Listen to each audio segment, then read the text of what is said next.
Bu xonadonga kelin bo'lib tushganimga endigina 6 oy bo'ldi. Erim uzoqda. U bilan to'yimizdan keyin 3 oygina yashash nasib etdi. Ishlari orqaga ketib, katta qarzga botgach, chetga chiqib ishlab kelmasam bo'lmaydi. Sen onam va akam bilan turib tur deb yo'lga otlandi. Ketganiga ham 3 oy bo'ldi. Bir oy har kuni telefon qildi, keyin kunora, hozir esa haftada bir marta zo'rg'a gaplashamiz. Ahvolim yaxshi, ishlayapman derdi. Lekin ovozi hamgin eshitilardi.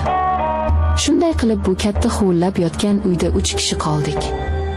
Men 20 yoshli kelinchak.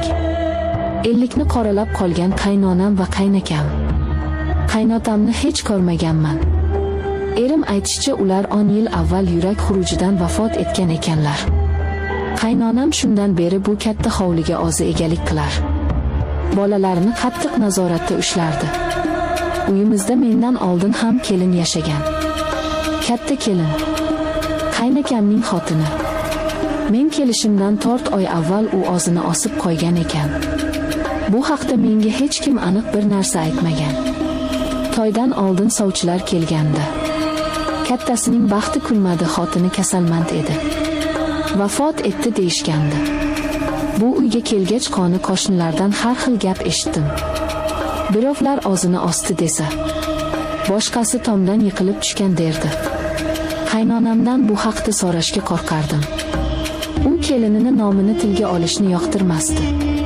Bir marta ovqatlanib o'tirganimizda bilmay o'sinim haqida so'rabman. Qaynonamning yuzi birdan oqarib ketdi. Qo'lidagi qoshiqni dasturxonga sharaqlatib qo'yib, menga sovuq tikildi. Uning nomini bu uyda boshqa tilga olma kelin. Jinniligi bor edi. O'ziga o'zi qildi dedi. Va o'rnidan turib ketdi. Qaynakam esa u juda boshqacha odam edi. Gavdasi polvonlardek, ammo ko'zlari doim bir nuqtaga tikilib turardi. Kam gap odamovi. Ko'pincha oshxonasiga kirib olib soatlab chiqmasdi. Lekin ba'zan uning nigohini o'zimda his qilardim. Oshxonada ovqat qilayotganimda, hovlini supurayotganimda orqamdan tikilib turganini sezardim. O'girilib qaraganimda esa u shoshgancha ko'zini olib qochardi. Eng boshqacha jihati shunda ediki, u hali ham onasi bilan yosh boladek gaplashardi. Kechki ovqatdan keyin qaynakam onasining yoniga o'tirib olardi. Qaynonam uning boshini silab, sochlarini o'ynardi. Ba'zan esa qaynakam onasining oyoqlarini uqalab o'tirardi. Bu holat menga juda erish tuyulardi. Lekin onasi-ku deb o'zimni ovutardim. Qaynonamning menga munosabati yomon emasdi. Lekin mehr ham yo'q edi. Faqat buyruq berardi. Uni qil, buni qil. Erim bilan gaplashib bo'lganimdan keyin doim so'rardi. Pul jo'natmasmikin? Qarzlari bo'ynimizda turibdi. Kunlar o'tgani sari bu uydagi vaziyat meni tobora siqib qo'yardi. O'sha mashhum kecha.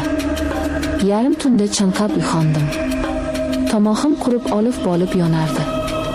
Xonamdan chiqib oshxona tomon yurdim. Odatda kechasi hamma oshxonasiga kirib yotardi. Qaynonamning xonasi yonidan o'tayotganimda bir narsani payqadim. Uning eshigi odatda yopiq turardi.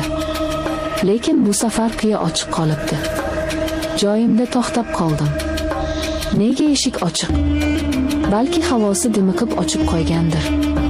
Lekin u hech qachon bunday qilmasdi. U ayol o'ta ehtiyotkor edi. Qandaydir bir yovuz kuch meni eshik tomonga tortayotgandek edi. Yuragim gup-gup urardi. Men sekin eshikka yaqinlashdim. Ichkaridan ovoz kelardi. Past pichirlagan ovoz. Yo'q, bu oddiy pichir-pichir emasdi. Bu erkalash, nozlanish ovozi edi. Qaynonamning ovozi. Ammo men uni umuman boshqa ohangda eshitayotgandim. U yosh qizdek nozlanib ingranardi. Sovuq ter bosib ketdi. Qaynonam xonasida kim bilan gaplashyapti? Nima bo'lyapti o'zi? Titrab, qo'rqqanimcha eshikka yaqinlashdim. O'zimni to'xtata olmadim. Ichimda nimadir qarama. Ket deb baqirardi. Lekin vujudim bo'ysunmasdi. Xonaga derazadan xira nur tushib turardi. Dastlab hech narsani anglamadim. Faqat to'shakka qaradim. Va keyin uni ko'rdim.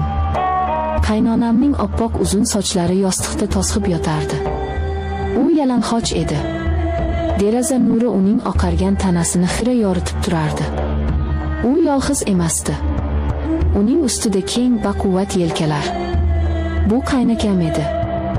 Qotib qoldim. Ko'zlarimga ishonmadim. Nafasim bog'simga tiqildi.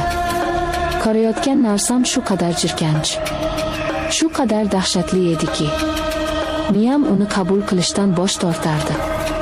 Qaynakam onasining bag'rida, qaynonam esa uning yelkasidan mahkam quchoqlab olgandi. O'sha paytda miyamga bir fikr chaqmoqdek urildi. Katta kelin, ovsinim, u jinniga aylanmagan. U bekorga og'zini osmagan. U ham buni ko'rgan. Menga o'xshab yarim kechasi chiqqan va shu manzaraga guvoh bo'lgan. Bechora nima qilishini bilmagan. Balki dod solgandir. Balki qaynakamga yopishgandir. Qo'rquvdan butun vujudim muzlab qoldi. Orqamga qanday tisarilganimni bilmayman. Oyoq ostimdagi eski yog'och pol xichirlab ketdi. O'sha zahoti xonadan ovoz keldi. Kim bor bu yerda? Bu qaynakamning ovozi edi. Men qotib qolgandim. Qimirlay olmadim. Ichkarida nimadir taraqladi. Kimdir shoshib o'rnidan turayotgandi. O'zimga keldim. Bor kuchim bilan orqamga o'girilib oshxonam tomon yugurdim. Eshikni yopib nafasim yetmay eshikka suyanib qoldim. Yo'lakda qadam tovushlari eshitildi. Qaynakamning qadamlari. Ular to'g'ri mening eshigim oldiga kelib to'xtadi. Men nafas olishdan ham qo'rqib turardim. Eshik tirqishidan uning soyasini ko'rdim. U eshigim ortida jim turardi. Shu yerdaligimni bilardi. U polning xichirlaganini eshitgandi. Bir daqiqa o'tdi. U go'yo men nima qilishimni kutib turgandek edi. Keyin eshik dastasini sekin ushladi. U eshikni ochishga harakat qilardi. Lekin men eshikni qulflab olgandim. So'ngra qaynonam ham keldi. Ular eshigim ortida turib olishgandi. Ular pichir-pichir bir narsalar deyishardi. Keyin qadam tovushlari uzoqlashdi. Men esa eshikka suyangancha o'tirib qoldim. Butun vujudim qaltirardi. Men tuzoqqa tushgandim. Dahshatli tuzoqqa. Endi men nima qilaman? Erim uzoqda. Unga telefon qilib onangiz bilan akangiz shu ishni qildi deya olamanmi? U menga ishonadimi? Yoki meni ham aqldan ozganga chiqarishadimi?